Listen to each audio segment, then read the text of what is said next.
Hello, my name is Jimmy. And my name is Mark. Hey, hey. Alright, this is our first fan commentary for a film, and we've decided to go with the classic that is 1985's Commando, starring Arnold Schwarzenegger, directed by Mark L. Lester, not Mark Lester from Oliver, the film, alright, definitely not.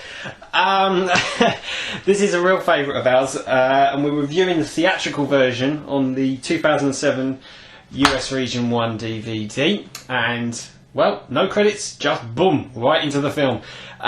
This is a wonderful opening sequence. It's one of those you're straight into the film, and it's almost setting up the justifications for later. I mean, as we'll deal with later, there is violence in this film, and yes. gratuitously so.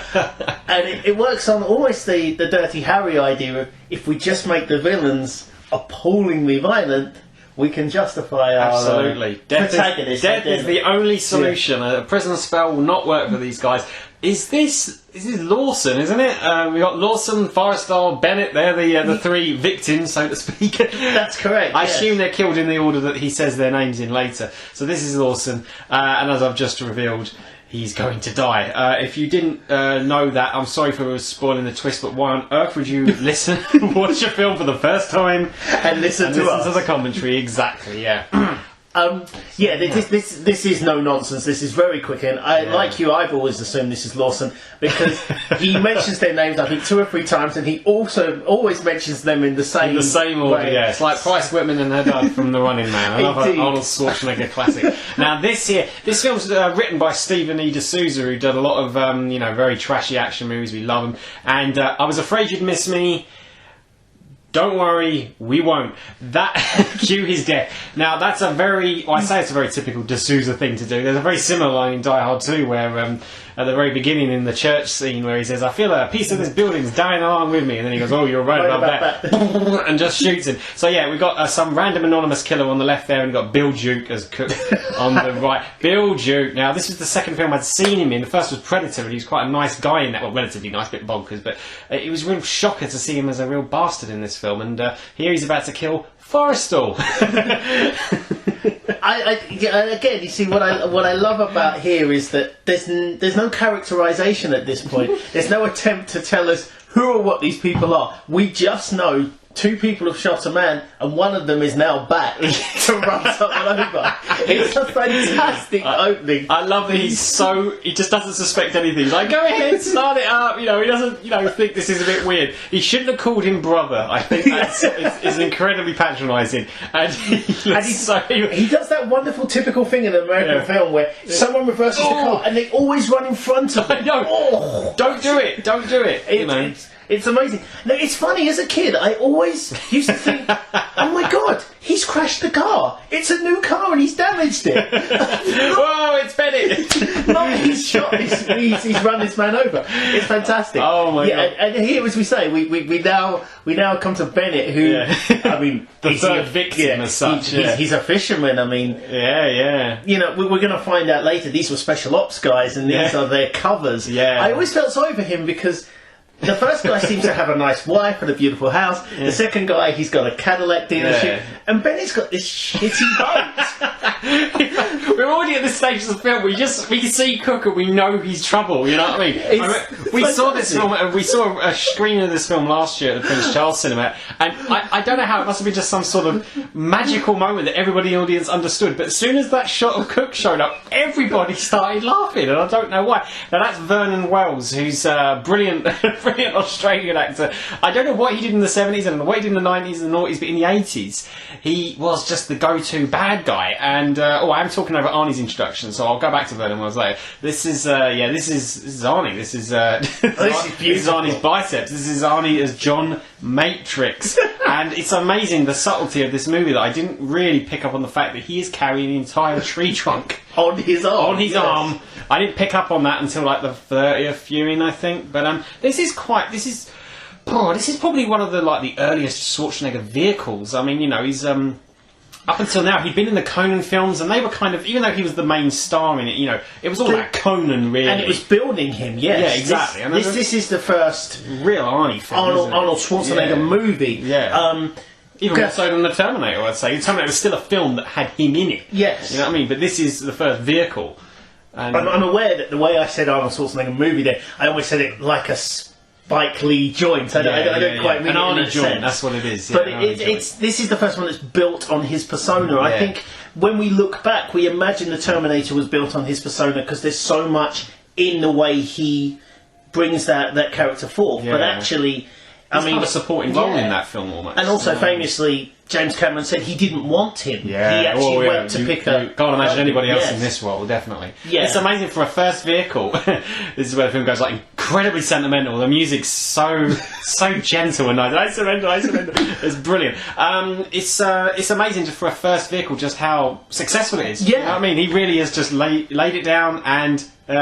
Sorry, the subtitles say no audible dialogue during this scene. I don't want to know what they're saying. That's Alyssa Milano, who's a little girl in this one. She grew up to be sort of a fanboy, sweetheart, love sex object in. And I would like to profess to being a fanboy. Yes. I'm a fanboy, not of Charmed, which was that show that she was in. I was not particularly a fan of Charmed anymore in the sense that it had her in it and it had Rose McGowan in it. So, exactly. You're laughing and I'm talking over one scene of Schwarzenegger emoting while he's feeding a deer. Now imagine this. All we've seen of Arnie so far is he's been in Commando. He's chopped off people's heads and he's decapitated James Earl Jones and he's been in the Terminator films. This is such a jump. You know what I mean? He's like tending to a deer. He's fishing with his little and he's throwing the fish back. I mean, he is genuinely being cheesy and silly, but he is being painted as the good, happy father. It is very weird. We had these violent murders and this very masculine. Even his entry with him carrying the tree, and now suddenly thrown completely. Here he is.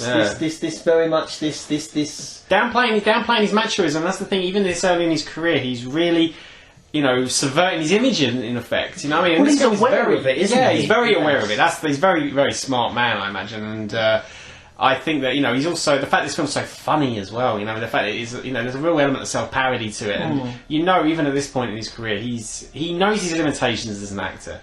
And he's really playing to them. And I think, it's easy to knock this film as being it's so bad, it's good. But, I think this film's interesting because it's sort of a borderline, really. It's like, is it genuinely bad or is it kind of like a comedy in disguise? I think there's some genuinely... I think in many ways it is. I think this is why... One of the reasons he was so much more successful than his contemporaries, because while he's not as good an actor as Stallone, he is definitely self-aware of his limitations and plays to them.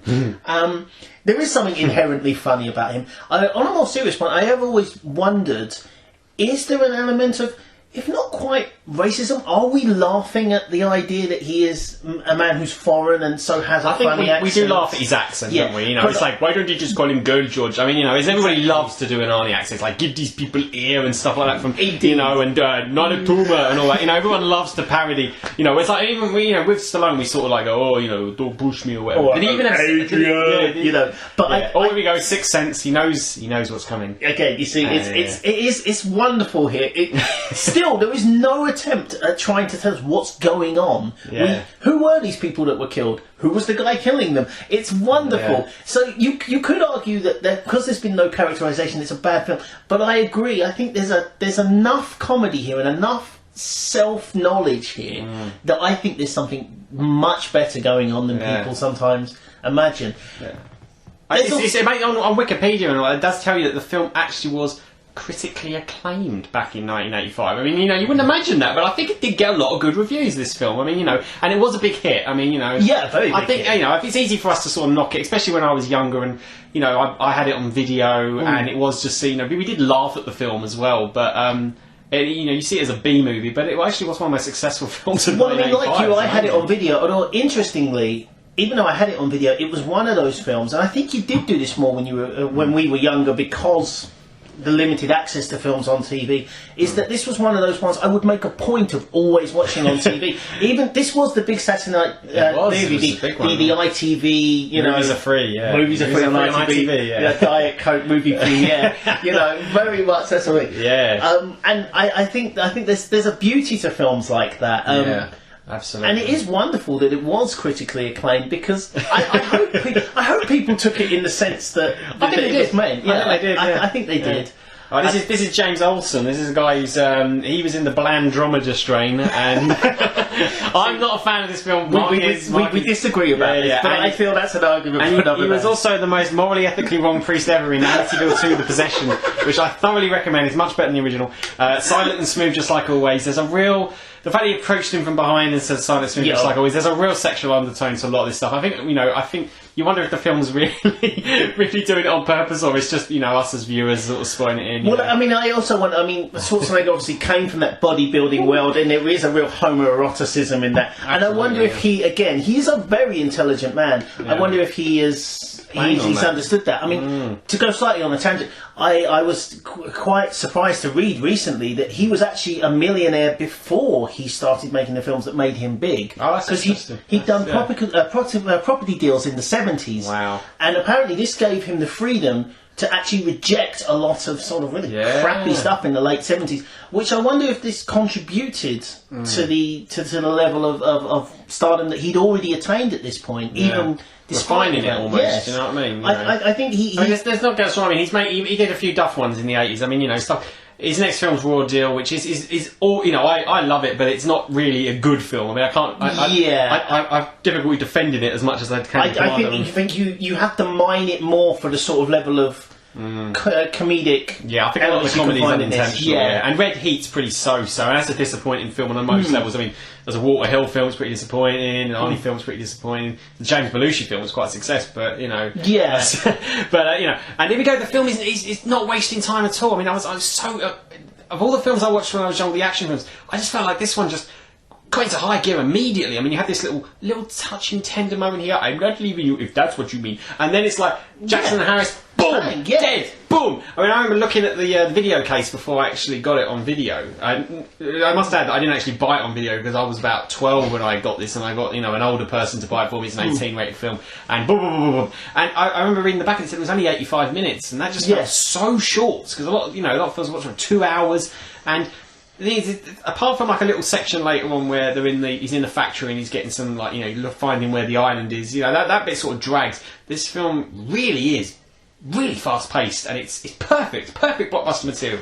Absolutely, that's right. I mean, there's no messing around. I mean, I've said it a couple of times, but it is the economy of it. It's moved on beautifully. Yeah, and how far into it? We're into 12 minutes into it, and when we're still sort of sitting here and. I think the funny thing is, again, they felt no need for exposition too much. I mean, you've had Kirby come out and explain, what's going on. But even so, it's still quite economic. That's why we're reviewing the theatrical version, not the extended edition, because there is some sort of backstory, and later on we find out. Oh, 1 minute, we're going to see the most elaborate safe code combination. 1-3. There we go, and you can get into his entire bloody arsenal from that. Absolutely fantastic.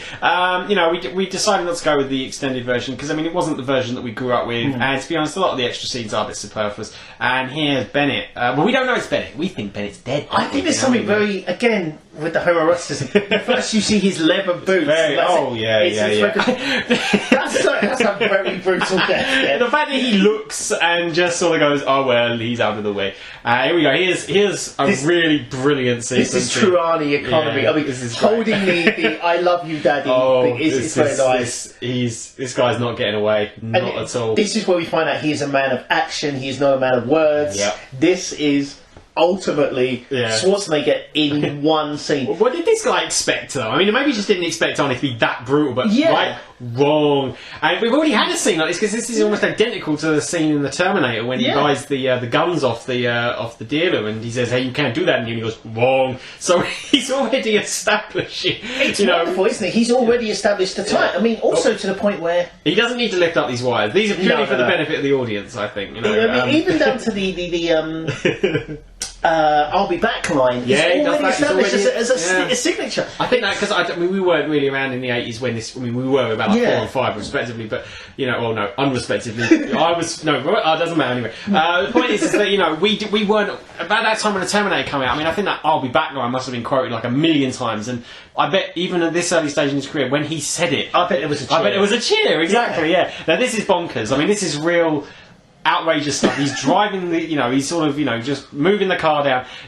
Again, this is so incompetent. I mean, Bill Duke's sort of in his and the other guys are driving around, and they're going to say, oh, he's, they look, they always sound shocked when he says he's coming at us with no brakes, even though they're the ones who did it. And he said that they're coming at us. They could just stop the car, and he wouldn't hit them, but they, they just keep on going on.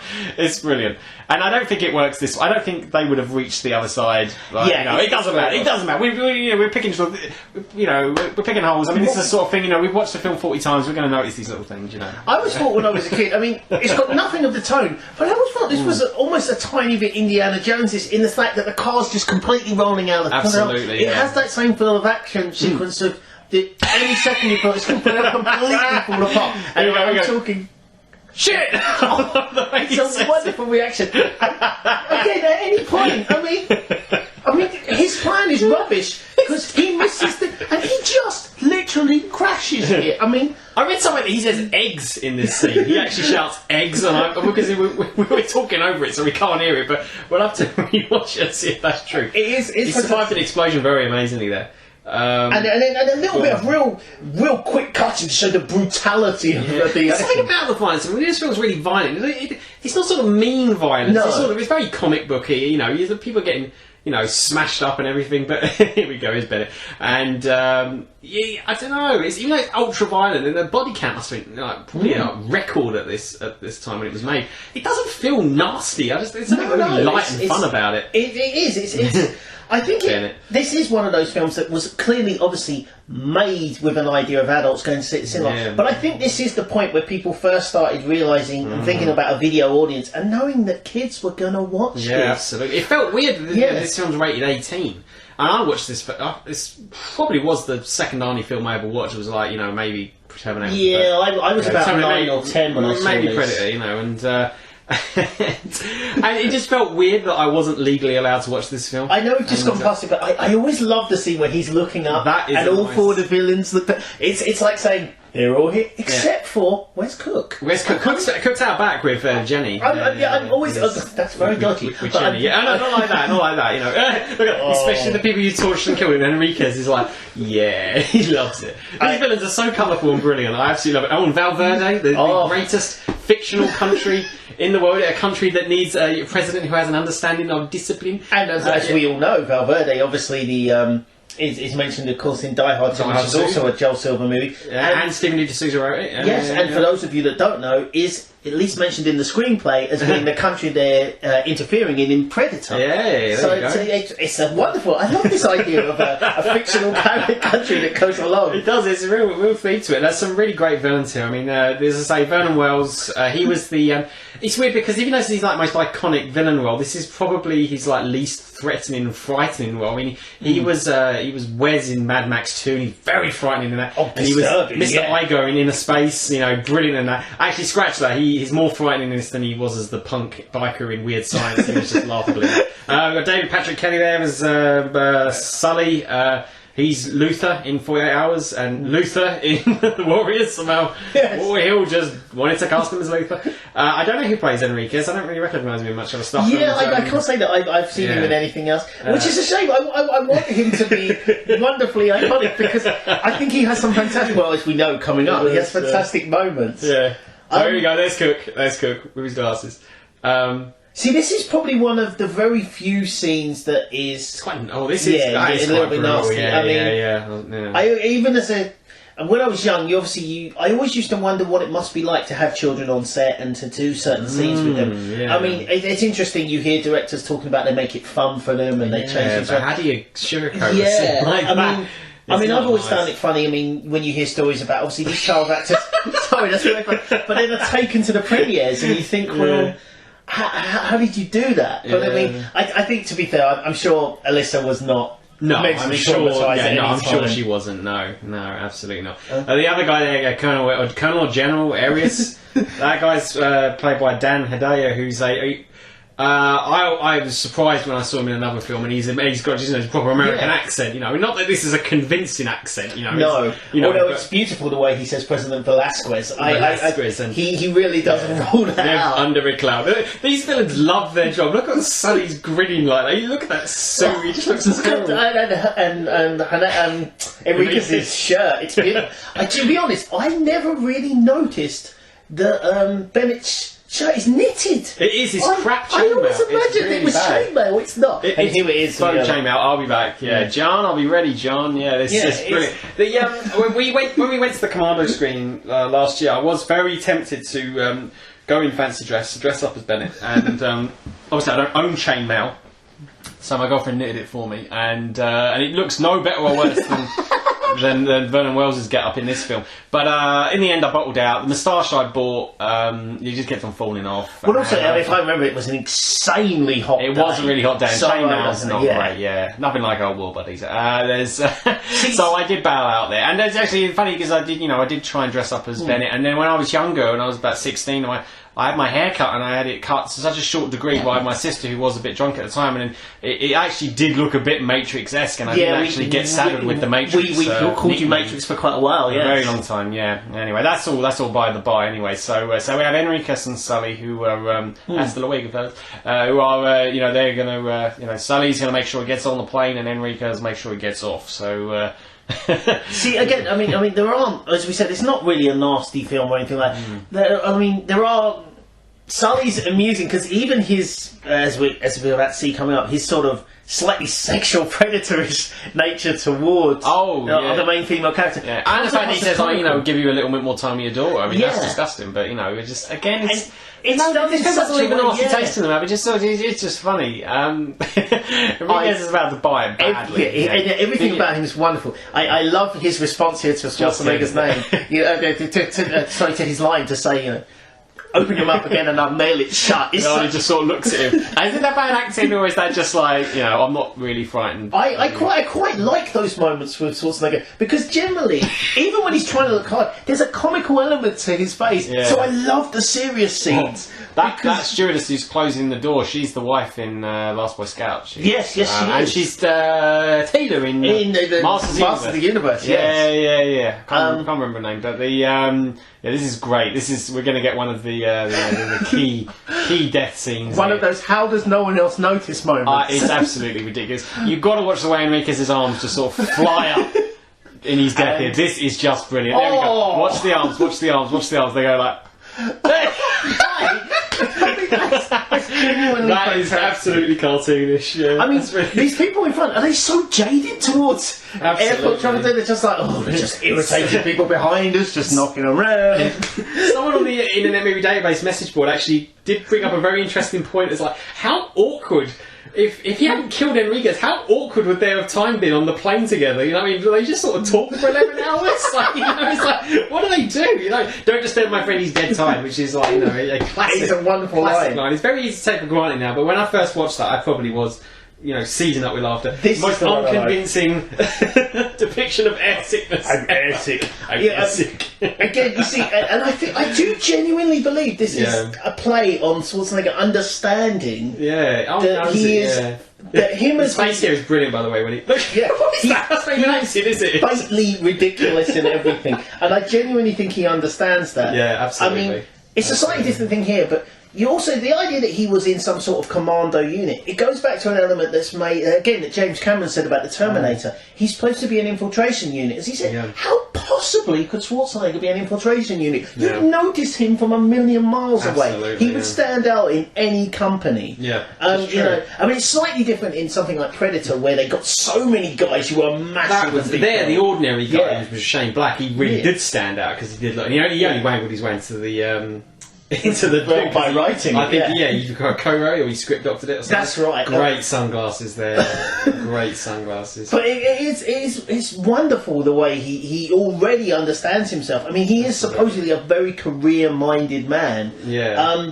And sometimes, obviously, it's very easy to paint. It doesn't feel like a cold calculating. No. There's a lot of love in this. There's no doubt. I mean, he's made missteps and he's made odd films. I mean, I wouldn't necessarily say it's a terrible film, but I think Kindergarten Cop always strikes me as a very strange film because the tone is so odd. I really like it, but yeah, it's interesting. You wonder who the hell it was made for. I mean, you know, the fact that we had to slap it with a 15 certificate means, you know, it's a film with kids, but we couldn't have it as a PG because it's just too violent. And it's quite nasty. It is nasty. I mean, to be honest, it was at 12 at the cinema, but there's that weird thing, we didn't have 12 films on video at the time, so we had to upgrade it to a 15. This is bonkers. That is bonkers. And look at it. No bones broken. No bones broken. Oh, this is my one of my favourite devices of the film. When he sets the watch time here, the watch that beeps very loudly, but only when he looks at it. Only when he's looking at it. You know, it's that wonderful idea. I always call it the Warner Brothers idea, the Looney Tunes, that characters can walk on thin air, but they only notice and fall down when they look down. Absolutely. It's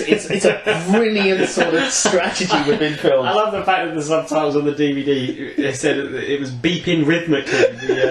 The stop. Yeah, it does make you wonder how a watch would beep and not be something like some P-Funk George Clinton's, like, you know, beep beep beep. Absolutely ridiculous. The security in this airport is wonderfully really lax. bad. Yeah, rare continuity though. His clothes are actually still wet. Yeah, in a film where dented car doors will, you know, become pristine again. You know, even characters who've been murdered come back, you know, which is like one of the people at the vinyl scene. Yeah. So here we go, and he's back he's in the shopping mall. It's such a quick moving film. I mean, you know, I also think, what part of an airport is this? It's weird. I like Ray Dawn Chong, who is Tommy Chong's daughter. Yeah. Tommy Chong of Cheech and Chong. I love that she's introduced here, but although it implies that it might happen, and there was actually a sex scene shot that was cut from the film. Sorry, you're right. It's very interesting that she's not introduced as the standard sex scene. In fact, although she has a bit of uncomfortable comic relief at times, he almost does see her as an equal, basically. He never dismisses her, he doesn't talk down to her. It's true, he opens up to her very quickly, and there's never a sexual element between them. I mean, he himself, as Schwarzenegger, has admitted that he's incredibly uncomfortable with sex scenes. I think that's it, yeah. I think, you know, they don't even bother with that, you know. And I think anyone who's seen Conan the Barbarian will know sex scenes with him. That didn't end well. Didn't he kill that character? I think if I recall, she's a witch and she tries to will him. I think she tries to eat him, so he quite understandably throws her into a fire. You know, not a good lay. But she's a funny character. I mean, she does get sidelined completely at the end. You know what I mean? You know, she's sort of not. You know, she's there to fly into Valverde, and then, you know, and then she's out of the picture. But some of the characters, I mean, it's just like, you know, Grace Jones in Conan the Destroyer, and Melina in Total Recall, and what's her face? Amber in Predator. Amber in Running Man. You know, they're not weak, crappy characters. We're not talking like, you know, amazing three-dimensional, you know, feminist icons. There's more than that. And what's interesting also, and I've always noticed this, is how diverse they are. I mean, there's a lot of women from South America or Central America. You know, she herself being mixed race. It's interesting that at a time when most films would have gone for the all-American girl or the blue-eyed blonde, it is interesting that Schwarzenegger's films seem to have always been quite wide in their nets. Absolutely, yeah. And as I say, they're very rarely, if ever, romantic interests. Yeah. They're usually women that he encounters for whatever reasons during the film. His comedies are quite straight up in that respect. You know, the two love interests in Twins and Kindergarten Cop. Yes. Normal love interests. Yes. Anyway, we're sort of diverting from some wonderful, wonderful sleazy silliness, which, you know, and this... look at these shoes, man. Everything. This is beautiful. I want people to dress like this. I mean, I want to encounter someone walking down the street. So I want to say to him, where are you going? And Schwarzenegger's... I mean, for a commando, his idea of hiding stealth is not his strong point here.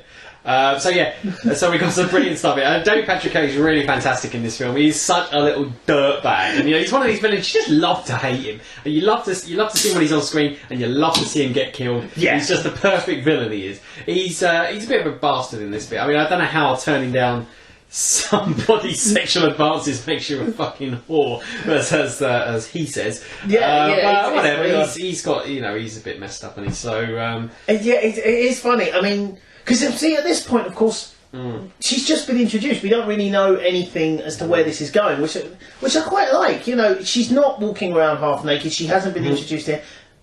they see, now this is funny, because she's very honest. He says, don't move. Yeah, you said don't move. Yeah, don't actually. Yeah, and we're going to see one of these wonderful moments where we have to establish that Arnie is the strongest man in the world. Boom! Yeah. I mean, he does this a lot in Alan the Money Man. He goes, because I'm going to say please, and he like, lifts that like gym equipment up into the... I mean, I've heard a lot of people who complain and say, oh, she's a bit squirrely, and say, if someone came up to me and ripped the car out of my door, absolutely, I would be completely and utterly terrified. Temple of Doom theory. People slag off Kate Capshaw character, saying all she does is scream. If you were in that position, you would scream. Oh, right? yes. It's a bit annoying, but whatever. And someone rips someone's heart out in front of me, I'm screaming. You're going to be screaming. Yes. And, you know, and in this film, slightly lesser, you know, not as intense as such, but yeah, I think her performance is quite believable. I also think, compared to what we encounter a lot nowadays with these sort of comic characters, they sort of feel like they're so aware of the situation, and you know, they're like, I mean, to be honest, we saw Iron Man 3 today, and it's a brilliant film. Really enjoyed it. But even at the end, I mean, you know, there was bits like, you know, Don Cheadle was sort of making these little quips, and I'm like, one minute, you know, it's like, you know, you've got these characters about to die, you know. But I had no problem with it. It's a great film, you know. But I think this is less self-aware. Go and see it. Yeah, this is good. These are good characters, you know, having a, you know, but acting as you would expect. I like this scene because Schwarzenegger, again, I think he's playing right, because I mean, he's being very straight and he's not really telling anything, but he is quite. He's quite funny here, and I think her lines are fantastic. I've only known 5 minutes, and I'm only dead too. She gets a great dialogue in this film. Yeah, she is. They got a good chemistry together, actually. And also, the exposition that does come out here, and will come out later when they're in the cast come out, works really well. It doesn't feel forced. No. There's not a need to explain everything. What is interesting is that we never really get a background as to what actually happened before. Why was Bennett thrown out of his unit? Apparently he just enjoyed killing too much. Which, you know, for a soldier... Which is very hypocritical considering Arnold Schwarzenegger's films have the highest body count. Indeed. You know, in action cinema. Possibly. And there's also... I mean, there's the overtone of at this sort of time in the 80s, America was interfering in Latin American countries, and they helped with a revolution. We don't even know. Was President Velasquez rightfully the president? You know, was Schwarzenegger knocking over legitimate democratic leaders? Are you suggesting that General Arias is the unsung hero of Commando and Bennett is his loyal servant? A bit trigger happy, mind you, but a loyal servant. I'm simply suggesting that there's no attempt to quantify the political situation in Val Verde. It's quite a political film, and you can read what you want into it. It's not like Rambo, where it's like, you know, it's obviously like rewriting history, or, you know, do we get the win this time, and stuff like that. You know, it's not feeding off the American dream, this film. So, well, it's funny. It's not in any way. It's dated a lot better. Yeah, it's not in any way Reaganite. It's not that obvious right wing USA chanting, which. It actually depresses me that I love Sonny's absolutely obvious red suitcase with all of his stash inside. You could think it's like a little bit less subtle. See, this is another wonderful bit of film, because we're going to set up here some sort of... It seems like he's buying passports, but this is never explained. I love the idea I don't know who this guy is. A criminal enterprise that's going on outside it. It's not important, you know what I mean? But I quite like the idea that they've extended it to the point where it's not literally just Schwarzenegger. Although we're following Schwarzenegger's strand, I like the idea of... I'm not claiming characterisation, but an idea of a wider idea that these characters don't literally just... to have... Yeah, I really want to know the backstory of the guy he's doing the deal with. You know, I think his only line in the film is "I've done my way" before he personally, gets killed. I want Matrix and Bennett the younger years. I want to know what happened. Because I see Kirby as like the Yoda of this film. You know what I mean? So, you know, I want to see like a Star Wars prequel where we get to see. There was this wonderful idea that there was a sequel written where he comes out of retirement and becomes a full-time leader of a commando unit again, but Kirby is actually a corrupt general and he has to take him down. I mean, it's wonderfully bonkers. I mean, it's insane. My god! I got the BB one. It's just amazing. There's a huge guy outside in a green t-shirt. He's a paranoid maniac. I love it. And there's going to be a wonderful moment here where one of the cops, as soon as seeing him, is going to declare him an emergency. Yeah, exactly. No, it's true. You would declare him as an emergency. This is a very unconvincing... Under the counter deals are so bloody obvious, and in this film, very much so. So we've got passports. Again, like you say, we don't know what they're for. It doesn't matter. It doesn't matter. He's crap at stealth. Yeah, he's crap at stealth. But then again, I mean, Arnold Schwarzenegger is. I mean, he's 6'4". He is a big, tall man. Yeah. He stands unnaturally straight. Even in this, he's almost Terminator-esque at times.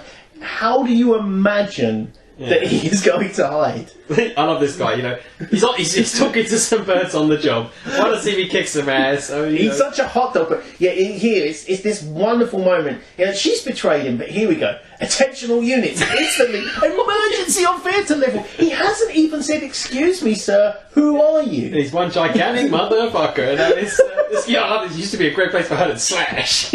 Tongue slap. It's amazing. Oh my god! This is quite a funny little setup that he's had to get her to do here. You know, to sort of like tell Sully that she's crazy about it. I mean, she plays along, to be honest. I mean, sort of. Well, yeah, I mean, it's interesting here. I mean, yeah, it's going to become a little bit unconvincing here where she's going to suddenly change her mind and help him. Yeah, all I said about it is she plays along. She doesn't play along at all, and she's, oh, I love the way he sort of slowly... beautiful. Look. I love the fact that they're moving forward in normal time, but he's turning in slow motion. I mean, I'm waiting for my friend. Again, he hasn't even got a cover story. No. Oh, here we go. Oh, he broke his arm! He broke his arm! That's the thing. Oh, the way he says Matrix is hilarious. He goes, Matrix! Like, he's like a little girl.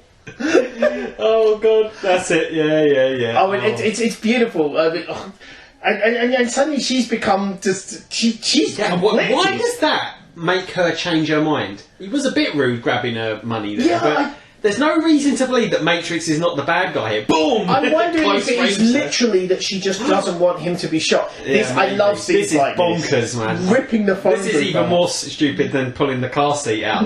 And we flip. Imagine him inside. I didn't realise Sully goes, oh shit, inside. That's the joy of subtitles for you there. I mean, scenes like that are fantastic. There's like a dozen coppers in it. Out of my way! Here we go. Oh, and we get a nice money out everywhere. Money always gets flung everywhere. I mean, this is absolutely insane now. It's just going... Oh my god. I mean, it's almost Looney Tunes. It's wonderful. It is see, pretty brutal. Yeah, it is quite... Come on, let's go get him! That is proper Keystone Cops. I don't even know who the Keystone Cops are. I always see him in references, but... Here we go. This is bad. She could have broken his neck there, and yet he's still like... I like that there's a reaction shot to show us the cops. Okay, this is one of my favourite moments. Here we go. So he's about to swing, and they stop him, and he fights for a few seconds, and the elevator's still going down, and we're going to see one of those wonderful moments of movie magic and movie logic, whereas here, he grabs it again, and when he swings here... And the elevator is the perfect height for him to land on. That is perfect. Beautiful. I love it. It's so wonderful of them to attack him at just the right moment to make sure he doesn't hurt himself. Everything has a purpose. Because you realise, obviously, if they hadn't, he'd have landed underneath the elevator. He would be dead. And what would happen to poor Jenny then? Or, as Arnold Schwarzenegger says it, Chenny. Chenny, yeah. I mean, that's not what I love that. Oh, Jesus! That was Arnie, though, I think. I mean, he's limping a bit, but fair play to him. Good stunt work there. I mean, and that's very brave. Yeah. Now, I mean, how did he work that car? Was the key left in there? Or... I don't know. I think he might have had the key. Yeah, I assume he took the key off her. Get away. I don't know. And then obviously we have. It's night time already. I mean, it was literally that scene was more or less played in real time. We had about 5-10 minutes. Why does she want to go with him? Why does he stop the car? Why does he let her in? Yep, there we go. I like that she falls backwards, and they remember that the seat isn't there. Yeah. But this is fantastic. Again, it's the economy of Schwarzenegger. He must know, because I mean, she's relaying how stupid the whole thing is. It is. We're already getting a greatest hits of the scene. I heard that this was like a play on the scene in the Terminator when Carl Reese, is in the car with Sarah Connor, and he takes all this long time just to explain everything. Whereas in this version, it's just no. You know what I mean? And that's it. Well, I quite like that, because again, nowadays, I think the character would be going, oh my god, and what are you doing? There's a horrible tendency in a lot of action films to have African American characters always being the wise talking, the jazz talking characters. And she's I like character, isn't she? Although she's a little bit hysterical, she's completely understandably hysterical. Yeah, I like, again, there's no racial profiling or pandering in this, so it's very funny when he plays that role. She really does. He's like, why are you? Stop complaining. He doesn't care. See, this is what I love as well. We're playing with time here because now we are suddenly from the middle of the city to we're out in the mountains. It's wonderful. And I mean, we're going to get some terrible continuity here coming up. This is like one of the scenes that, when Commando is referred to as a bad film, it's usually to do with the continuity and the fact, one of the most famous elements is that Arnie keeps on smashing the side of Sully's Porsche, and the dents are there, and then they're not, and they're there, and then they're not. They're not there, they're not there. But in a way, I will always love this scene because this is the film that taught me that films are not perfect. This was the first time I ever noticed I noticed this. flaws, exactly. Yeah. We're going to see in a minute when Sully sort of is held up by his leg and you can blatantly see the string. Oh yeah. Watch out for the suspending wire. Yeah. And if anything, knowing they're gone. Actually, no, you're right. It actually adds to the film because it adds to the movie. I really love that quick shot of Sully just sort of look. Whoa! Apparently. That's a dummy of Cindy in the car, and her head apparently flies off during that car in that crash. I cannot see it. No, I can't see it. Apparently, it's there. I mean, that is one of those amazing ones because they haven't got seatbelts on. There's no reference to it. They should be dead. They should be dead. And he just goes, "Are you alright?"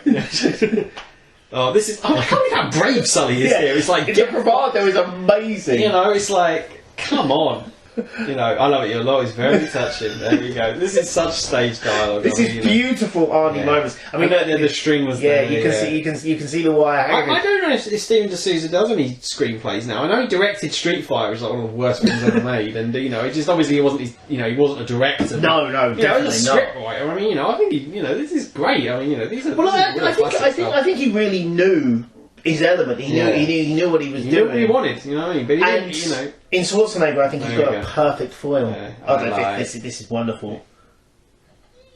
Ooh la la la! Yes. I love the fact that he sort of just tilts his head a bit forward. Just to watch him go down. What's going on. And this is great logic. You don't have a car, pushes it forward. Now I do. Yeah, it's fantastic. I mean, I always love the scream when he drops Sully. One, because though I am probably the world's biggest fan of it. It's not the Wilhelm scream. For those who don't know, there's a scream that was popularised, the sound effect used in Star Wars, Indiana Jones, and it's now become it's now become a real sort of massive element to use it. Dents are gone. Is that the right side? The dents are gone either side. So. Yeah, the dents are gone on both sides. It's fantastic. But again, and there's almost a computer game element to this as well, because he's taken out Enriquez, and now he's taken out Sully, and now he's got to the next one's his cook. Yeah, level 3. He won't tell. You know what I mean? And then we'll get to the bit which is sort of the multi-level where he has to dispose of hundreds of soldiers. Oh yeah, that's like a third-person shooter, isn't it? That's like GoldenEye Golden on the N64 before it was even invented, So. And then he gets obviously to the minor boss and then the major boss, and it's wonderful that sort of almost like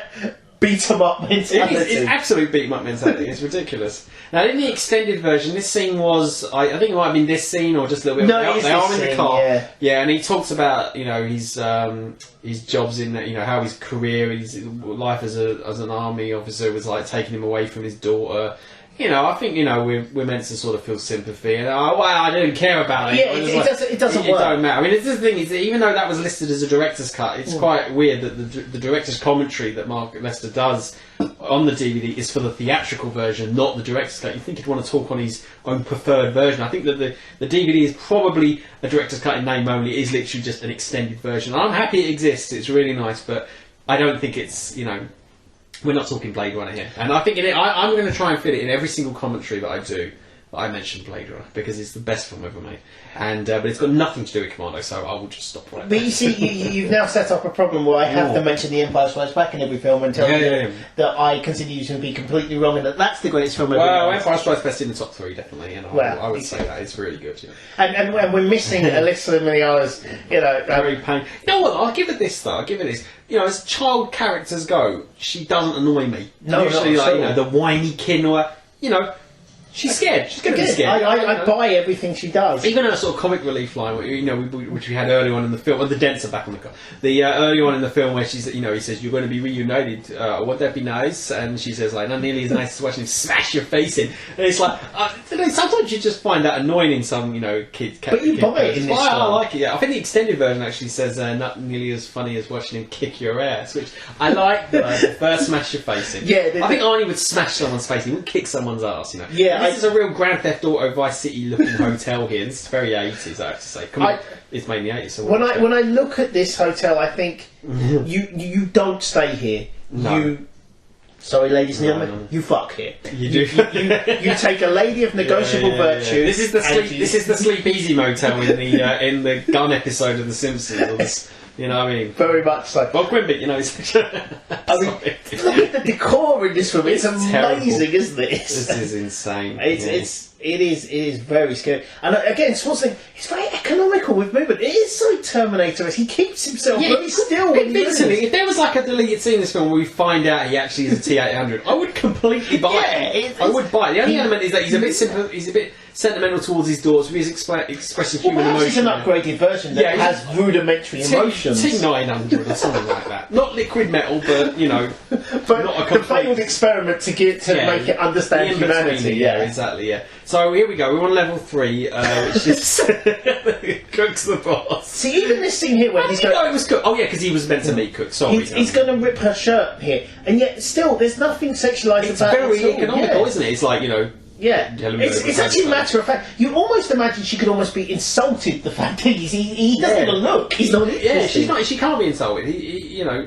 No, I mean she could be insulted by the fact that he's taking no interest. Yeah, that's true. Yeah. So here we go. Oh, I love Bill Duke. I think in the 80s, he did this and he did Predator. What else did he do in the 80s? I'm trying to think now. He might not have done that much. I can't really picture anything else. I mean, I sort of think of him later, obviously, in Menace to Society and stuff like that. Yeah. We must start something, because this is one thing. I love scenes where people tap people on the shoulder. And of course, Bill Duke was a director. He did Deep Cover, which is a really good film. He did Sister Act 2, Back in the Habit, which is not a good film. This is brilliant. You got to pay attention to the fact that there's a lot of gunshots here. Those tiles, what were they made? They're just falling apart. Gunshots happening, and yet we're going to find out that 2 people are doing the do in the next room. And apparently are you scared, motherfucker? This is such... I love it. And the fact is that she said, I can't believe this macho bullshit. It's just constant undercutting, you know what I mean? It's brilliant, And lines about these guys eat too much red meat. It's beautiful. It's great. I love it. But apparently the position of the man and the woman in this next room is quite unusual. Because she's behind him. She's behind him, yes. So... what is she doing to him? Wow! He was saying, she's got a strap on or whatever, what she's doing something else, I'm not sure. This is the dumbest dialogue exchange in the world. He's like, fuck you. And yes, the fuck you asshole was in italics in Ronnie's response. Yeah, these guys eat too much red meat. This is how on earth did those 2 not hear those gunshots? That's ridiculous. Again, really flimsy. But then again, I suppose if she was doing that to him, maybe he was really focused elsewhere. This is the only bit of bad acting from her in the film.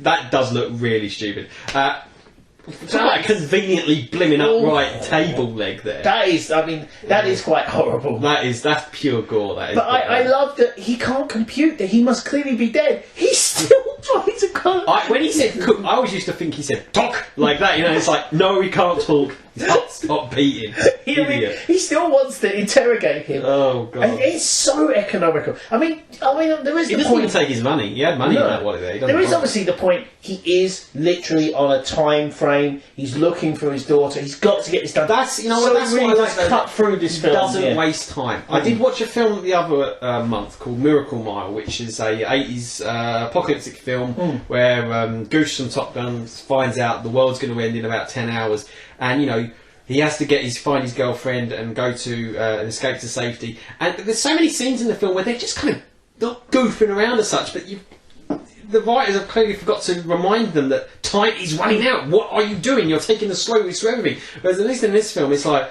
no. We're going to do this, we're going to do this, we're going to do that, and we're going to find it. And that's what's really good, about this film. Now, we are, as you said, coming up to a scene that doesn't drag so much, but if this scene feels odd, it doesn't. It's really important to the plot. sense. He needs to find this information to get to the plane, to do that, whatever, you know. But yeah, this is where the film does drag a little bit. I mean, where are we in the film now? We're 49 minutes exactly there into the film, and I think we probably need to take a breather. I mean, not that this is like a high octane, like, you know, rush of a movie where we do need a rest. But there is no moments where we sit back and we think, I think, you know, we got this now. We're just gonna have a little rest. This is the dullest stretch in the film. Actually, although it does start with one of my favourite movies. He's gonna, I mean, of all the ludicrous things he does, he's actually going to snap the chains holding his fence down by just shaking them. That is I mean, stupid. This is beautiful. I mean.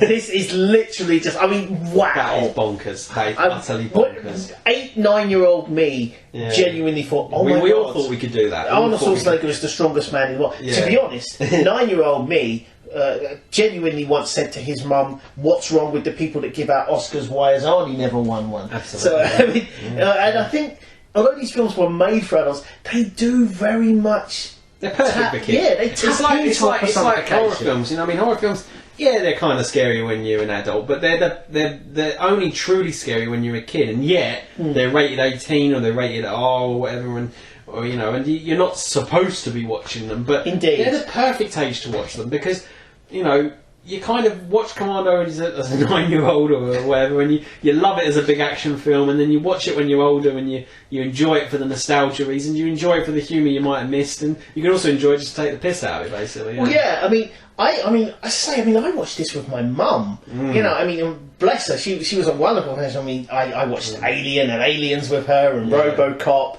I mean, I know, wonderfully violently films. But you know, and it adds to the nostalgia that these were sort of formative moments. You know. These films really were. You know, they were vital. They were absolutely fantastic. I remember when my older sister, bless her, she bought me this. Well, I gave her the money. She bought it because this was 18. She bought me this and Aliens on videotape the same day, and I was like, I just couldn't wait to get home and watch both of them. I mean, I'm so envious. That's the day I would have absolutely killed. I mean, I watched Alien and Aliens the same day. I've never been more terrified in my life, but I've never had more fun. So this is just such like, you know, put A to B to C to D, you know, this is like, you know, whatever. Just a quick word actually about the music in this film. This is music composed by James Horner, who is, you know, one of these composers, you know, he's very famous doing the Titanic soundtrack. Yeah. He does work a lot on, I think he pretty much did all of the James Cameron films, but in the 80s he pretty much had two modes of soundtrack composing. It was basically this sort of exotic steel drum kind of, you know, very busy percussive soundtrack, which is like in this and in 48 Hours, and then you had the very orchestral sort of almost Wagnerian sort of score, you know, the Star Trek 2 and 3 and Aliens, and he seemed to self-plagiarise an awful lot in his films. Wolfman is a great werewolf film from the 80s. He did the soundtrack to that, and you listen to that and you can just hear bits of Aliens and you can hear bits of Star Trek 2 and 3, and in this film this is very similar to 48 Hours and the main theme, definitely. In fact, and another 48 Hours. I mean, the trailer to this, and if you haven't seen the trailer, go on YouTube and watch this absolutely fantastic trailer, because it's just, you know, if this film's economical, then the trailer is like, you know, just boom, boom, boom, boom, boom, and it uses the one of the themes from 48 Hours, the absolutely brilliant bit when they're trying to catch the bad guys on the subway, and it's just one of these fantastic pieces of music. It's so good. I mean, I can let James Horner completely off the hook for Titanic, because he did some great stuff in the 80s, and this is a fantastic soundtrack. I mean, I remember when we went to the screening last summer, and I had the soundtrack on my iPod, and you know, it was a bit weird, you know, just sitting on the train, you know, going dun dun dun dun dun dun dun dun dun dun dun. But doesn't it build to it? Brilliant! This is a great theme, and I always think that, you know, a lot of modern soundtracks, you know, I just think that they're very they're very effective. They're very what do you call it? Functional. Well, I sometimes think, I mean, I don't think there's any memorable hooks anymore. Maybe not all of them, but there's a lot that have taken. John Williams, who's obviously been hugely influential, has often been accused of being used as an emotional hammer to force you to feel things. And the funny thing is that I don't actually think he's as guilty of that as some who've come along after him. Yeah. And I think there's a symptom of that in a lot of modern. Yeah, because don't get one about John Williams, but you know, you just roll off the most memorable theme tunes. And not just memorable as in like they just get in your head, and you know they're more like jingles. He's done some brilliant stuff. Well, even to the point where today we saw the new trailer for the new Superman film, and it's fantastic. The trailer. And you're really glad that they've moved away from it, but a part of you misses that thing. It's so synonymous with a character that is 60 years older than the actual the film itself. It's amazing. Sorry, to get back to the film, we've reached a scene I love here. There's always tooling up scenes, and there's one later that is fantastic. But this is wonderful. This is the scene where we actually find out where he gets all these guns from. Yeah. There's a very similar scene, like a tooling up scene in Raw Deal. Yeah. Where did he get all those bloody guns from? But what I love about this is that he's so economical with what he's getting. And even there, look, he picks it up, he moves it, he drops it. It's very robotic. I do like these little personality tests where they find out how do you do your shopping. You just sort of randomly go round Tesco and just sort of pick stuff at random, or do you have a list? That's a huge pen. Is that pencil on the bottom right of that screen? I know, it's that looks bloody mad. You know, this guy, he clearly knows his stuff. He knows where to go. He's going to go from aisle to aisle. He's going to get exactly what he wants. He ain't just going to go randomly with But he has no foresight. This is what I like. He's so focused now on saving Chenny that, and yes, I insist on calling her Chenny until the film, is that he never stops and thinks, maybe there's a silent alarm. Maybe the police will turn up. It's like the righteousness of what he's doing is so self-evident. And yet everything in this film, apart from maybe that one bit where he just went into the warehouse there, everything contradicts the whole silent and smooth, just like always. He is. Compliment that Kirby gave him earlier. He's in no way silent and smooth. He is terrible. I also wonder here, there's a lot of cops here when they turn up. How do they not notice her? And it's not like she's hiding it in the boot. She's got a convertible, and she's got a bloody rocket on the back. I love when people say don't even think about it. It's one of the things like don't think of a pink elephant. It's like, I thought about it, don't shoot me, don't shoot me. It's the whatever we think of. If we think of J. Edgar Hoover, we'll destroy it. That's a second Ghostbusters reference, unrelated commentary. I'm sure it is. There'll be more to come. We'll throw it. I promise you we'll throw in at least one more Ghostbusters reference before the end of the movie. I don't know how we're going to do it, but we'll contrive it if we have to. We will, Again, even if it means just mentioning the word, the name of the film later on, we'll work it out. This is another scene I love. I love dumb cops. I always love dumb cops who will not listen to someone who's trying to explain. This is a good line here. I like it's like, I think we ran a General Kirby last week. That's good. But I love the idea. How did these two slack-jawed yokels become cops? They are really bad cops, aren't they? They are incompetent. And they're rubbish at flirting as well, because she comes along and she sort of gives him the look and he goes like, hey. And that's it. He just sort of doesn't follow it up on anything. And then just gives a creepy smile. Hooker. Hooker. Not bad.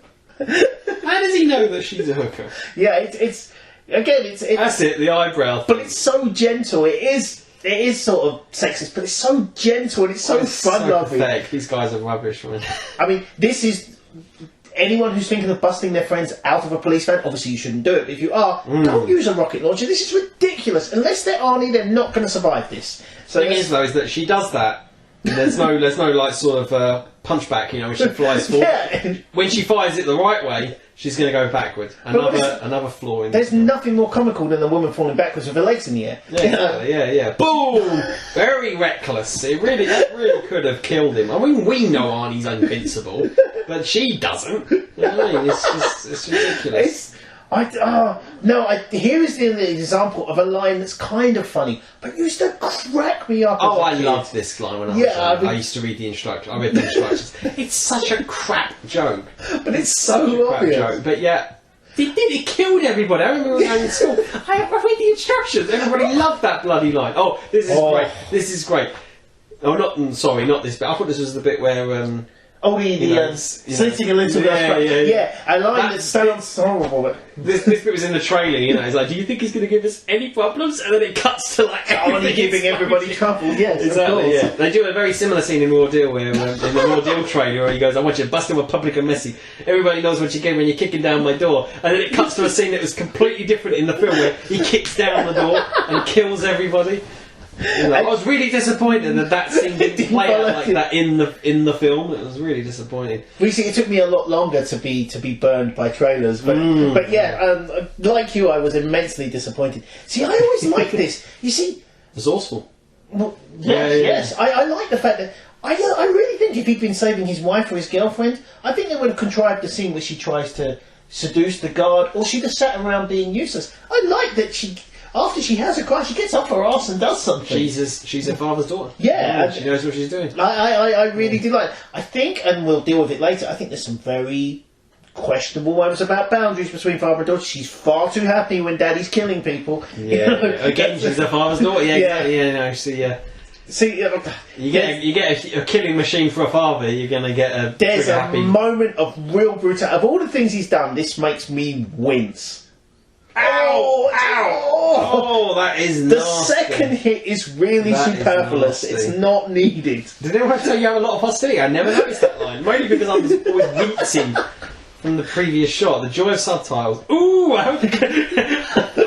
That's very fun. I'm sure I don't remember it sounding like that, but no, I'm sure it doesn't. Yeah, subtitles can really mislead you.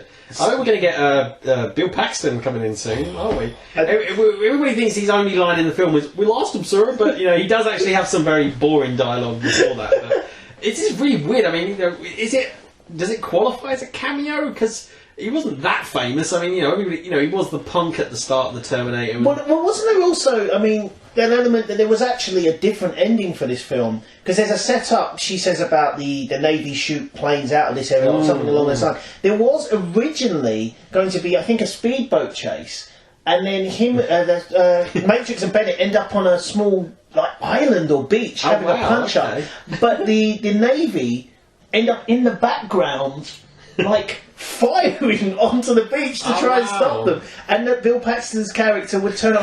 So the whole "we lost them, sir" was a prelude to the Navy thinking, "What the hell's going on here? We better track these people." But that didn't happen. No, the director said they just didn't have the money and the resources. Wow. Okay. And I've got to admit, I think considering how well the film ends, I think it would be quite ludicrous to have this scene. I imagine it looked great on paper and it was a wonderful idea, but a speedboat chase, I just don't think would work. I think it would be very strange. No. See, I love moments like this when a hero who has no knowledge of what they're doing just goes, just pick random. Just got it. To me, that's the equivalent of the Han Solo realising that the Falcon won't start. Oh, it just hits it. It just punches the ceiling and it works. Works every time. It plays into the whole man's man thing. Yeah. Although I always think with Schwarzenegger, there's an interesting thing because he's a different element of the man's man. I do think, although he's over masculine, I think the fact that he's willing to send himself up, there's not a feminine element, but I think there's a slight mockery of the machismo. He's deflating it. Yeah, absolutely. He's not the man's man in the way that, maybe not so much now with recent things, but the way you think of perhaps of Mel Gibson in that sort of role. And I think Bruce Willis is much more the man's man because he's very much the working class hero. Yeah. Always playing the man against the system. Arnie's just not even human, is he? He's just superhuman. There's Bill Paxton there. We love Bill Paxton, we do. It's a shame he doesn't really star in that much stuff these days. But in the 80s, he was just say it was this, and it was Terminator, and it was Near Dark, which are one of his best films, and Weird Science, and oh gosh, and Aliens, of course. Aliens, obviously. It's the massive one, the ultimate Paxton performance, and Trespass, that's a proper quality film. Yes. Predator 2 as the Lone Ranger. Yes, that's right. He always died in these films as well, almost all the time. He doesn't die in this film, but then he's not really a character. So no. And there we go. We lost him, sir.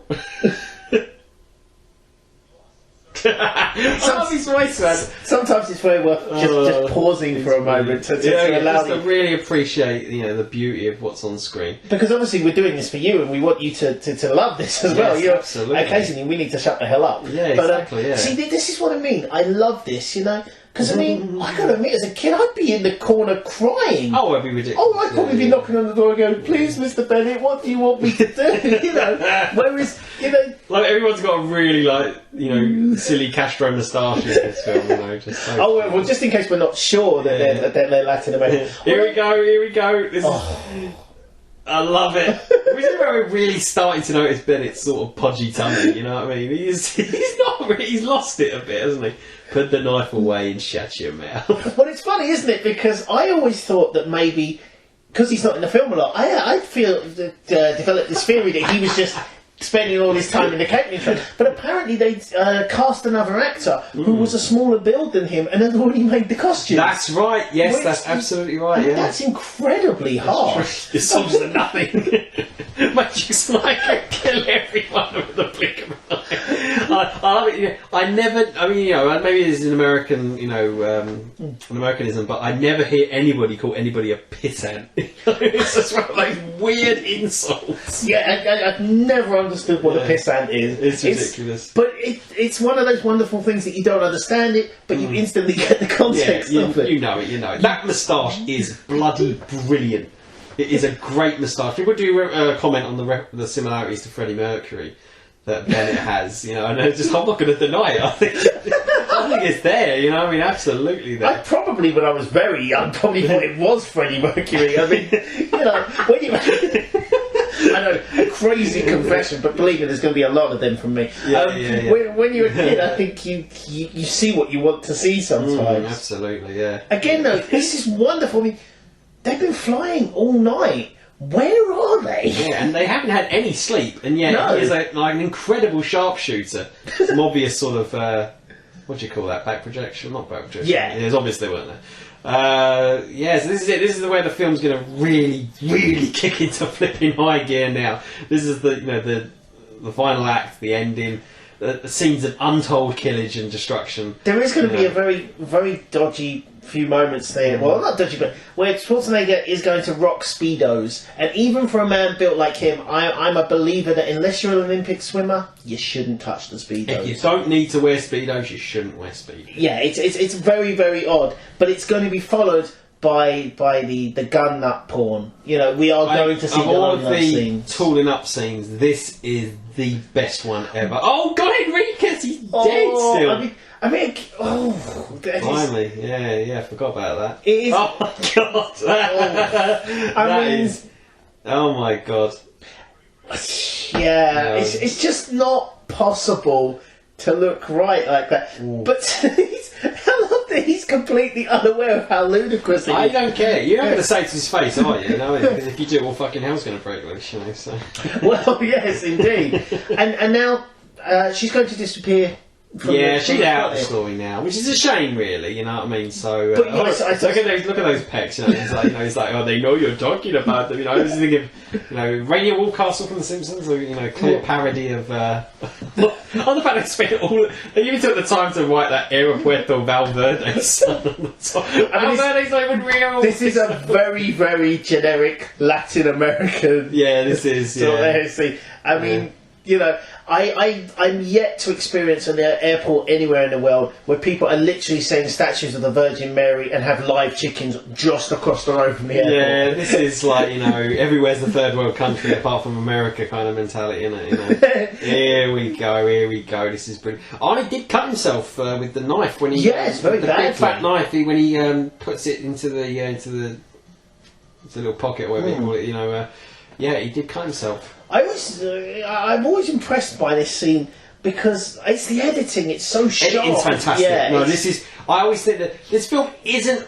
There's not much flair in this film. It's not. It's a very business as business. But the editing in this and the music is brilliant. And there's even that lovely little flourish of the mist coming from behind Arnie. Yes. It's just, where is that mist coming from? It doesn't matter. I think that is one of the most iconic Arnie moments. That's a beautiful shot. That is great. That's your poster. That's your trailer. That's everything there. I love these guys. They're just waiting to be killed, aren't they? This room is so opulent. But again, I mean, this is obviously early morning. He's sitting there. He's sipping his liquor. Yeah, There is no worry. It's weird that Bennett doesn't actually kill anybody in this film. That's right. For someone who he's one of the most sort of famous villains in action cinema history, but he doesn't kill a single person. Because he tries. You would normally have a scene where, to establish how evil he is, he kills an underling. You probably would have killed that soldier for no reason. It is interesting that they feel no need for him to do that, especially as he's introduced as someone who enjoyed killing a little too much. Yeah, that's the reason he got kicked out of the unit. That's the reason he wants revenge on Matrix, Which does sort of... Is it me? Those binoculars, the viewfinders on the binoculars don't seem to match up what we see on screen. That's right. And here's lucky number 1 and lucky number 2. I don't know which one was which. Let's say the one on the left was number 1. And so here we go. Arnie being silent in this move, just like always. And here we go. Yes, the Enriquez died before his time, unfortunately. It's a tragedy. It's a loss of a fantastic character. It is a fantastic character and a fantastic actor because we never saw what he did next. We'll have to check on IMDb and see. Which you can feel free to do, folks. Please do. Yeah, blimey, yeah. Here we go. So see, I love this as a setup here. I mean, because again. Films like to build up towards their big action sequences, but you feel, even though this has been a very quick film and very economical, you feel a lot of films would have just rushed straight into this. I like the silly stalking around scenes and playing with the idea, keeping the jeopardy going. They are going to ring. There is, it hasn't just forgotten that she's in danger. Absolutely, yeah. And I like the fact also that it doesn't come right down to the last second. The time's run out. He's too late. It's only his daughter's resourcefulness that actually keeps it going. That's good. Yeah, actually, it's true. If it wasn't for her, she'd be dead. Which I quite like that. You never really think about it. Now, I love these buildings here because they're so obviously prefabricated, and we're going to see in a minute. Very prefabricated. Oh, there's some brutal violence here. And then suddenly it's really going to step up. Yeah. But we're going to see some very obvious scenes of buildings blown up in a minute. Watch the soldiers. Yeah. They are dummies. They're going to fall right forward. And a bit later also, he's going to throw some grenades. We're going to see the springboards. Watch the ground. Oh, I don't like this. Throat cuttings are throat never cuttings nice. are my big no-no in films. I don't like it. Any other scenes of extreme violence I can handle, but I don't really like that sort of stuff. See this stuff? This really cool little. A minute. Oh no, not these. God.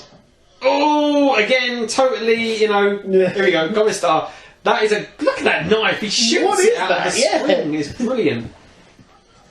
And now it's going to start. He has this weird thing sometimes of killing people quite unequally. Like he threw a knife in one guy's chest, but he threw another one in one guy's throat. And I just think, did that guy piss him off a little bit more than the other guy? Because I just think that's an infinitely worse way to go. There's a wonderful scene in Total Recall where two doctors come through. Yeah, the body's they're not moving. Look at them, they're just standing there. They're just standing there. This is where people's accusations of Commando being a genuinely shit film are completely founded. Because look at that. That's a penis. That knife. That's a penis. He's touching it. Oh yeah, no. The homoeroticism in this, the final act, is in overdrive. Sorry, you were saying. Yes. In Total Recall, there's a scene of really uneven Arnold Schwarzenegger violence where I think he and Melina are standing either sides of the doors of an elevator, and two people run out. She's holding an axe, and he's just got nothing. And as they run out, he punches a guy, and she hits a guy in the chest with an axe. Yeah, I mean, obviously that guy's killed, but I think the subtle hint is that a punch from him is the equivalent of an axe on her. There we go, little bitch. There we go. Oh, I kind of like the fact that she's taken all that time to get through, and he just smashes his way through. Exactly, yeah. We're gonna have again that weird sort of movie element. Arnie's gonna take forever to get to her. Absolutely. But why is Bennett not finding her instantly? Exactly. Or why doesn't he get a few guys to help him? See, I love this. Oh, are you shooting at me? It's an inconvenience. Where were those bullets hitting? These are soldiers. This is a private army. Why they not one bullet hits him? One grenade gets him later. A grenade that only grazes him, and yet when he throws grenades at other people, they blow them in pieces. This always reminds me of the old classic arcade game that was released on the Master System. Operation Wolf, where it's just a scrolling across and you are just shooting hundreds of enemies, and it was virtually impossible to be killed on that game by being shot. You usually died because you ran out of time or ammo. It was really that sort of element. I see Kirby's back. Just Kirby, Kirby. But I mean, this is great. I mean, where is he going? He's just running through the woods, and how convenient of them to run across the. I know there's no defence here. There's just open plan, and he's just mowing. This is like Blackadder, where he says we're going to attack them under cover of daylight. You know what I mean? It's like. It is fantastic, and I love Arnie moments like that. he has that thing all action heroes have it, where someone walks up behind them and they intuitively turn around and shoot them. He does it brilliantly. There we go. See, bottom of the screen there, those screenboards there. Fantastic. Oh my god, these soldiers are terrible. Absolutely terrible. But their moustaches are fantastic. They are really good. That's what sets them. We didn't see a springboard there because there was a wall in the way. Here we go. Oh, that's brilliant. I mean, imagine just being in this film and being an actor being paid to die, because their death throws in this film are really impressive. I mean, just look at that. That's great. I mean, that wasn't a death throw, that was a death, like, you know, hey! It's great stuff work. This is pure, as you say, Operation Wolf, Duck Hunt, you know, Safari Hunt. Oh yeah, it's Super Scope, you know, the Master System, Zapper, all that stuff is pure video game. I love it. These are great. It's the reactions. It is fantastic. There's something I love the fact that. Here we go. Jump on! Oh no, you're all right. How close he was in that explosion? This is it. This is the shed sequence, which is like legendary amongst Schwarzenegger fans. This is brilliant. This is absolutely brilliant. This scene.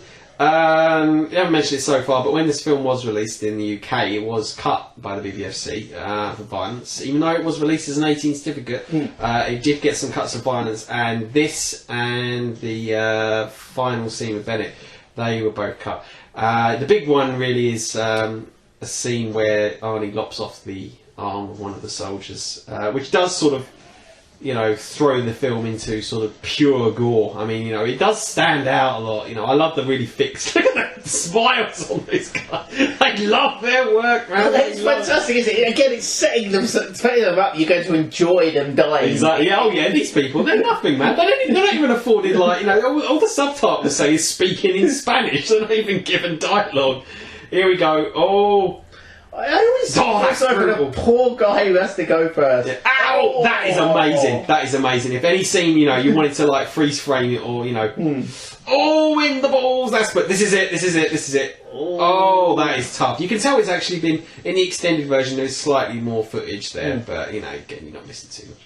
But here we go, more fodder, more cannon fodder. I haven't checked the name. You know, like DVD chapters get titles, don't they? This should just be called cannon fodder, you know, or killage, or just untold death. I don't know what the body count is in this film. It must have been the highest on-screen body count. I don't count stuff like Die Hard 2, where they're like, you know, in order to ratchet up the figures, they crash a plane. I think that's cheating. Yeah, I think it's cheating. This is unbelievable. I've always felt if that's the point, then the argument is that what film can possibly beat, for example, Titanic? One could argue. Yeah, exactly. I mean, all the people that die now. Or then, like at the start of The Punisher, they say the Punisher. You know, this is the Dolph Lundgren Punisher. You know, classic. They say, oh, he's already killed like 56 people or something like that before the film started. I'm like, that's impressive, but it's not on screen. Yeah, this film's actually taking the time and the effort to show all these people, all these actors giving in 100%. I mean, this is brilliant. I mean, apparently there are some actors who have, you know, get paid double because they have died twice. You know, but they're all in camouflage, so I can't tell which actors are getting killed again and again and again. I'm not sure. Yeah. See, I love this scene because it's just the way they keep cutting back between the two. But I like the fact that he seems to have I mean, obviously he's got all these people that he's got to get past. But he seems to have momentarily forgotten that he's got to get to her as quickly as possible. He's kind of taking a scenic route, isn't he? Yeah. You know what I mean? He's sort of like, you know, all through the film he's been very economical, but he really is just going out of his way to killing everybody. It's like when, you know, like again in video games, you know, you want to, like in Super Mario World, you want to get every exit so you can get 100% score. You know what I mean? He could just go to the level just like that, but he wants to get through every single exit, kill every single person, get all the coins, golden coins, Chaos Emeralds, whatever you want to call it. You know, it's just a bit pointless. I do think this does also open a question. Yeah. If he chucked Bennett out of his unit for enjoying killing too much, how bad was Bennett? Yeah, because he's so living, you know, wallflower, he's not walking around with a grin on his face, but there is clearly, if anything, he's far more dangerous because he's completely cold. He's very cold. Yeah. Here we go. Oh. Eris has got to be like the least threatening sort of. Even though he's the main villain, I mean, he gets killed before the henchman. When does that ever happen? That's very, very rare. This is brutal. Yeah. Ow. Oh.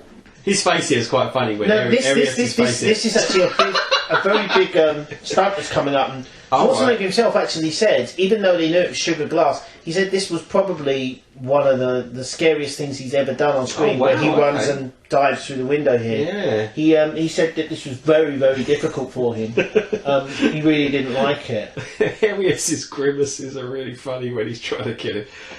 Wow, he breaks through the wood as well. Yeah, I mean, I'm guessing, like balsa wood. I'm guessing they've weakened the door. I love scenes like this where I'll have a shot, you have a shot, I'll have a shot. Yeah. Where is Ares going here? He's blatantly just exposing himself. I don't care if there's a turret there or something. This is incompetent. Don't do what he does here. I mean, he literally, I'll just stand in the way. Oh, boom, shotgun. Guns that fire shots. He really got done over there. Bloody hell. And you are right. It's quite rare that the henchman outlives. Unless he's one of the unless it's like a little twist at the end, like in Die Hard where Carl outlives Hans Gruber, but that's only a twist because we thought he was dead already. Or he's the crazy henchman who kills his own boss because his boss actually turns out to not be evil enough. You get that element we go. You get the feeling that Bennett would have killed Ares in no time. I think he well, the fact that Bennett refused the money and said he was doing this. Doing it for nothing. Just for the thrill of it. Pro bono bastard. What? I always think on a slight tangent here. Why is it in films? Why does the bad guy always hire someone who works for the sport of it? Go and kill him, and the guy that will give the hero a sporting chance because it's more fun. No, hire a guy that works only on money. Because he's the guy who's going to walk up and shoot him in the head and then come back and say, he's dead. He's dead, can I have my money now, please? Not the guy who gave him a gun and said, I wanted to make it sporting. Yeah, Bennett really has the edge on Matrix here, and he completely drops the ball. And here we go on his shot. And they're about to have a huge fist fight. It's not going to affect him in a minute. I do like this. John, how's your arm? Come over and lie down. Hey, thanks. I think I'll take a pass. This is wonderful. This is great dialogue. Oh, we've got a bit of foreshadowing here. We know one shot between the eyes, and later on, he says, "I'll drop that. I'll shoot you between the balls." Stop screwing around and let the girl go. The girl, like she's just some random hostage. It's his bloody daughter. You know what I mean? Here we go. This is just amazing dialogue and amazing acting. Chicken shit gun. I love it. Arnie psychology is wonderful. This is incredibly homoerotic. Again, knife as cock, and deep penetration going on here when you turn it. Everything about this is. He almost. Oh god, he's getting blown off screen there. There's no doubt about it. Don't deprive yourself of some pleasure. I remember when BBC showed this, they actually cut out all the sort of flirty stuff with the knife because, it just seemed, mainly because I think it glamorises and sort of sexualises death. I don't know if it's because of any sort of homoerotic undertones. But here we go. This is, look at that. This is one of the best agonised screams here. Here we go. I need a gun! This is it. Oh, that's brilliant. That's a freeze frame moment there, I'll tell you. And obviously they're fighting us. There is a real brutality to There's this. some nasty stuff. I love that little finger thing he's doing there. He's trying to psych him. I do think it's not as good in the sense that it's so one-sided, but the only other knife fight I can ever think of in a film that sort of slightly matches this is the end of Under Siege. But that's because it's so quick and brutal. The problem is that Seagal is one of those actors who's never going to allow anyone to even seem like they're comparable to him on screen. Knife fight at the end of Under Siege 2 is pretty good as well, actually. Yes, him and the henchman again. Although the henchman doesn't outlast the bad guy. Well, anyway, sorry, I'm going on bloody. No. I know your love for Under Siege 2. Under Siege 2 is great. It's great. Under Siege 2 Dark Territory is its full title. Right, here we go. So they're in these sort of this is the bonus stage or whatever in the. Well, if this is the Crystal Maze, it's the industrial side. This is he's got all the cow symbols, so now he's managed to get to the Crystal Egg Zone in Sonic 2. What am I talking about? No. But this is. Oh my god, that would hurt. And he'd also. Oh my god, it's so hot. That would burn him. I would also like to emphasise here, kiddies, in case you're watching this, and we've been very irresponsible here. So I should say this: do not jump into electricity thinking that it's going to give you a power up. It's not. It's going to kill you. A one-up sign to appear above Bennett's head. It's even when I was like 9, I thought that is so stupid. I believed all the rest of the bullshit in this film. I couldn't. Apparently, you can hear it. He actually says switch. Arnie says, "Here we go, switch." You know, like a bit of choreography there. You know, you think they would have muted that out, but yeah. Well, I mean, these moments sometimes they do just get picked up, and I mean, it's so subtle. I never even noticed it, to be honest, until I was told it. Yeah, I mean, and then you just see the life bar going like, going up, and then he just comes back, and then suddenly now every punch he has is 10 times stronger. This is what happens. Everybody like, oh, I feel good. This is it. Oh, this is a bit where you've halfway killed the boss, and suddenly he gets all his energy back. And you think, you bastard, how have you done it? It doesn't make sense. It doesn't make sense. But it's okay. Shit. Oh, the cutting here is beautiful. That is amazing. It doesn't correspond to real life at all, but that is great. Now, here we go. I am slightly disturbed, as I say. The odd shot here of showing us Chenny, really smiling here. Oh! So this is what was rubbish about the BBFs, the cut UK version, because you had that shot, but then they cut away before this, and that is just a beautiful reveal. That is absolutely amazing. I mean, and we're going to get the killer line here and let off some steam. I suppose it's sort of easy to sort of take for granted now, but that was hilarious. I love the idea that it's gone all the way through him and pierced the or the gas behind him. Yeah. But yet, she's happy as I'm very worried happy about as Larry, this girl. or happy as Lauren, I suppose. I'm thinking that things are not going to go well for her. No. She's going to be describing that to a psychiatrist one day, you know. Well, I wonder, is she going to be going out and doing this stuff herself? Yeah. We'd like to see a sequel to Commando. How long has it been since Commando? It's been about like almost 30 years. I mean, Psycho 2 was about sort of 22 years after the original, and that was fun. I'm thinking there's a Commando 2, The Rise of Chenny. Rise of Chenny, yeah, that's great. Yeah. And then, let's be honest, I mean, who doesn't want to see Alyssa in anything? Now, yeah, bloody hell, yeah, Jesus Christ, that'd be great. And I love it. I mean, this is, another one of those weird things. The army turn up too late. All authorities are useless in this film. Oh yeah. Authorities are ridiculous. Arnie is the real deal. Yeah, absolutely the real deal. And the fact they just sort of stand there like open mouthed and you know. But you get the impression that even though he hasn't got a gun, he could kill all these guys. Oh, absolutely. He is just. It's like the Hulk where Josh Lucas like fires that bullet into the Hulk and it just deflects off him and then hits the wall and blows him up. That's what would happen. Yeah. Bullets would deflect off this guy. Yeah, he is definitely. Except for, of course, his cosmetic wounds, which all that Ron has had. That's the ultimate Arnie exchange, isn't it? Leave anything for us, just bodies, you know. Here we go. And it's interesting because this does set up the idea of a sequel, and it's like, no, this was the last time. This is it. And it is interesting that, I mean, he's in his late 30s here? He's already playing a man who's retired from military. He is very aware of himself. Almost a sequel till the next time. Looks at him, the daughter he loves, looks at her, the woman he wants to bang. Here we go. No chance. Yay! Beautiful. Now there is the subtitles say man singing. There is a very, very worrying moment here. Considering she should be traumatised. I never understand this. They walk over. Okay, he's laughing. This is what I don't get. They've never met. Why is Chenny hugging her? She kisses her. She kisses her. Who are you? Why are you with my dad? Why am I getting in this plane? You know, where am I going? Dad, can I please go home? Yeah, exactly. Yeah, please. This is brilliant, though. I mean, you know, this film's over. I mean, it's already over. This is fantastic. You know. And then the plane goes up in the sky and we got the credits. And I love this song so much. This is brilliant. This song's called We Fight for Love. And this is sung by the Power Station. This is the same Power Station who formed in the mid-80s and who was it Robert Palmer and Tony Thompson from Chic and two of the Taylors from Duran Duran. And then they did that song, you know, some like Get Up or whatever, you know, which was like a mint. And then the thing is though that I think that song really kick-started Robert Palmer's career and he went, "Oh, sod you guys, I want to just go back to my solo career." So they were stuck without a singer. So they got this guy who's singing We Fight for Love now.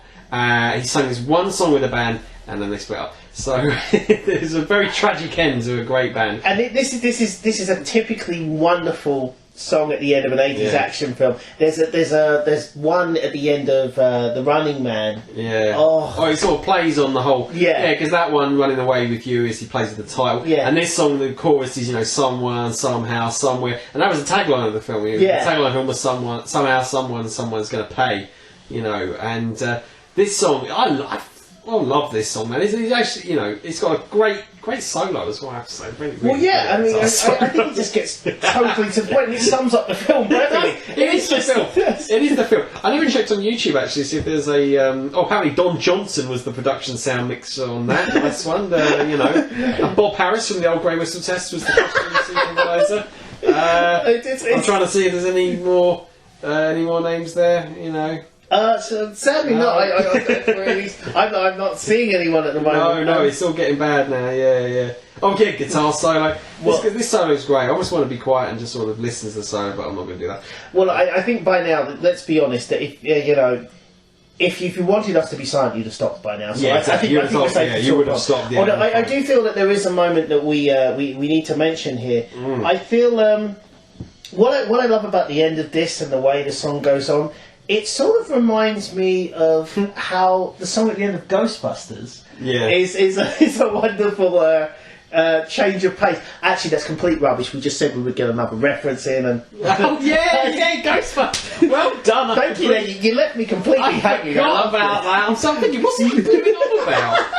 Bloody hell. Yeah. I feel of all the segues we've had in the film, that might have been the most painful and difficult. Much worse for last. There, I was definitely reaching there. Yeah, you were. This was that's his name, Michael Des Barres. That's Des Barres. That's the singer of this song, and produced by Bernard Edwards from Chic. Nice one. His name is pronounced Bernard, by the way, not Bern. This was a big hit, back in '85, and I only followed this up with Raw Deal, which is a bit of a step back, really. It was sort of decent, but not that great. And then in '87 it was like the killer year, like The Running Man and Predator. Brilliant. That was. The rest is history, really. But yeah, that was it. Thank you for listening to our commentary for Commando. Interesting what we do next. But this is it. That's it. Goodbye. Thank you. Goodbye.